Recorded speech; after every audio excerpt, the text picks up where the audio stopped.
तो ये इल्म का एहतराम है, बेटी का एहतराम नहीं, इल्म का एहतराम। वरना सुन्नत तो हो, वाजिब ना हो तो सुन्नत तो हो कि जब बेटी आए तो बाप खड़ा हो जाए। वाजिब ना हो, सुन्नत तो हो।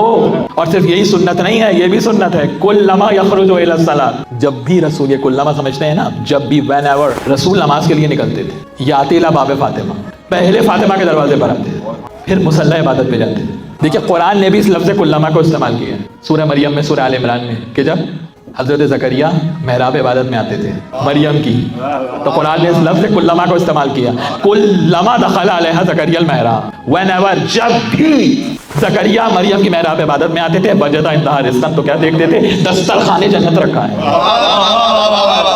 इसी कुल्लमा, यही कुल्लमा का लफ्ज़ रिवायत में आया कि कुल्लमा यखरुजु इला सलात, जब भी, कोई एक मौका भी ऐसा नहीं आया कि रसूल नमाज के लिए निकलें और ज़हरा के दरवाजे पे सलाम किए बगैर मुसल्ले पे चले जाएं।